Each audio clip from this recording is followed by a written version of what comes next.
All right, guys, what's going on? Welcome in. So yesterday, as we all know, Ian Rappaport reported early on before the Jets-Bengals game that Zach Wilson should be cleared by doctors at some point next week, putting him in line to start against the Pittsburgh Steelers in Week 4.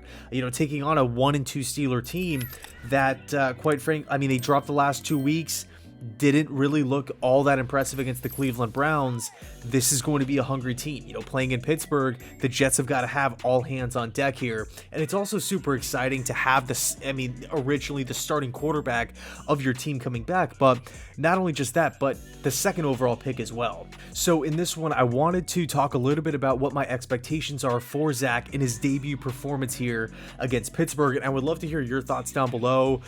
How do you think Zach is going to look? The good, the bad, and everything in between. So I think really the first point that I want to make, I do think there's going to be a little bit of rust. And it's not necessarily, it's going to be tough watching, but it's not necessarily a bad thing. I don't really feel like there's much that you can do to avoid it.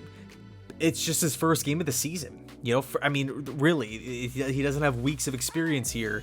And on top of that, it's not like he's been practicing since the injury. He got hurt in the first week of preseason. There was a long onboarding. I remember it was big news when he could walk. And he's driving the cart around. I believe he was driving the cart around the preseason games and everything like that. That was big news. Okay, so yes, Zach has been moving around. He's been throwing to the guys. He's been practicing. Granted, it's not full contact 11 on 11 or anything like that. But I do think it's a little important that he's still trying to build that chemistry. He's playing catch before the game. He's dressing in practice. And I think all that stuff will help the rust factor, if you will. But with that said, I still feel like there's going to be, not necessarily miscommunications, but I feel like the timing might be a little off.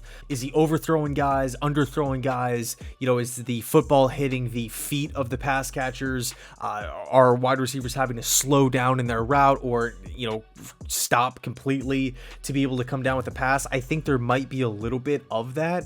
But unfortunately, again, there's really not a whole lot that you can do to kind of prepare a guy for a first start of the NFL season. That's just the bottom line, especially a guy coming off of a lower body injury. Once live bullets start flying here, I think it's going to be a whole different animal. I think it's just going to be a tough thing to kind of mentally prepare for going in. So I think that's the first point. There is going to be I think he's going to be rusty, really the bottom line. But on the positive side, I do think that Zach Wilson adds the mobility factor that Joe Flacco just can't give you, right? When you have Zach Wilson in the lineup, now all of a sudden you can run bootlegs and feel really, really good about him extending plays to the outside. Quick snaps and going directly to the right, directly to the left, moving the pocket, firing off quick hitters for gains of 5, 6, 7 yards. I think that's really going to be a big key for the Jets against Pittsburgh because A, you're getting Zach Wilson in a rhythm. B, you're showing off his mobility. C, the Jets haven't really been doing that. They haven't really had that luxury in the first 3 weeks. So it's not like Pittsburgh has all that much tape on the Jets doing that so far this season. And then D, you're almost taking some of the pressure off of Wilson's shoulders.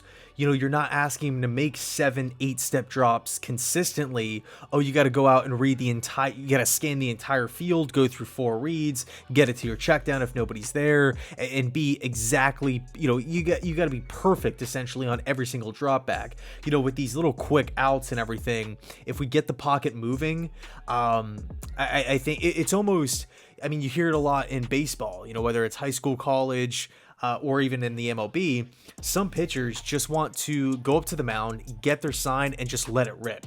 There's not a lot of thinking and debating and going back and forth between him and the catcher. Some pitchers literally tell the catchers, just drop the sign and let me go. I don't want to be up there thinking. I don't want to be up there second guessing myself or overanalyzing a pitch or anything like that. Just give me the sign. I'm trusting in you.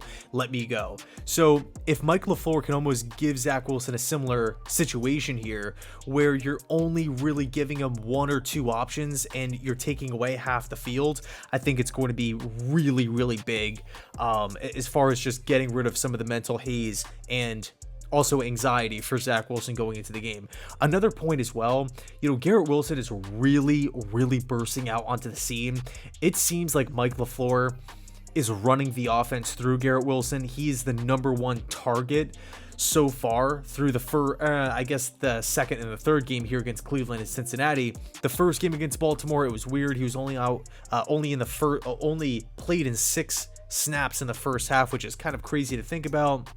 Received some scrutiny throughout the week from fans and beat reporters and everything like that, and then we obviously got a big dose of Garrett Wilson. Okay, so let's feed the young guys. Michael Carter to me has looked good. I know the numbers might not really back it up, but he's shifty, man. He's very, very difficult to bring down, to tackle in open space. It always seems like he's getting by at least one defender. He's not going down on initial contact unless the offensive line just falls apart. But there are going to be opportunities for the Jets to exploit the Pittsburgh Steelers defense.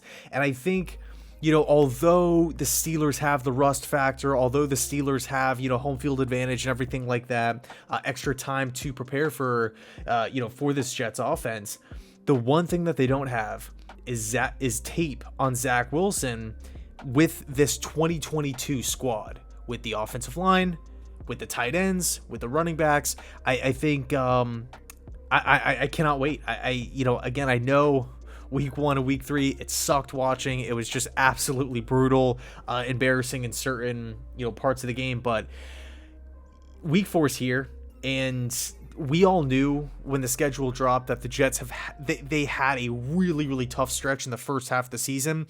It's not like the Jets are going to win every game. By no means am I giving an excuse to Robert Saleh, an excuse to, these mistakes and everything like that. It's just, some of it's an absolute joke, but at the same time, it's not like I was it's not like I was expecting the Jets to go 4-0 in September and 4-0 in October, so the Jets are going to lose some games here and there, but let's get competitive. Let's look like a competent team, and let's start building in the right direction. Okay, so I'm excited that Zach is going to be that he's going to be back. I'm really, really looking forward to the game. Let me know your thoughts down below, and as always, go Jets.